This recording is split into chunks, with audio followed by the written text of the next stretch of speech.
भारताला पोकळ धमक्या देणारा पाकिस्तान अंतर्गत संघर्षानं पोखरला गेलाय। पाकिस्ताननं दहशतवादी हाफिज सईदला अधिक सुरक्षा दिली आहे, तर पाक पोलिसांच्या आणि सैन्याच्या बाचाबाचीचा व्हिडिओ सध्या त्यांच्या टिंगलीचा विषय ठरलाय। दुसरीकडे पाकच्या अणुचाचणीच्या धमक्याही हवेतच विरल्यात आणि त्यामुळे पाक पुन्हा ट्रोल होतोय। सोशल मीडियावर पाकिस्तानी आर्मी आणि सरकारची खिल्ली उडवणारे मीम्स सध्या व्हायरल होत आहेत।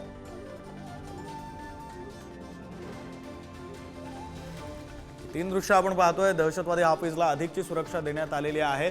खरं तर आता भारत काही कारवाई करेल की काय या भीतीने त्याला अधिकची सुरक्षा देण्यात आली आहे। तर पाकमध्ये लष्कर आणि पोलिसांमध्ये संघर्ष झाला। पोलिसांनी लष्कराला इथून निघून जा, काश्मीरमध्ये जा अशा शब्दामध्ये तिथून हाकलून लावलेला आहे। तर तिसरे दृश्य अणुचाचणीच्या बाता हवेत विरलेले आहेत। त्या अणुचाचणीच्या बाता कोणी केल्या होत्या तर पाकिस्तानमध्ये जो पंजाब प्रांत आहे तिथल्या ज्या मुख्यमंत्री आहेत त्यांनी म्हटलं होतं की आमच्याकडे अणुबॉम्ब आहेत, आमच्यावर हल्ला करण्यापूर्वी कोणताही देश विचार करेल। मात्र तसं काही घडताना दिसत नाहीये, त्यामुळे या अणुचाचणीच्या बाता आता हवेतच विरलेल्या आहेत।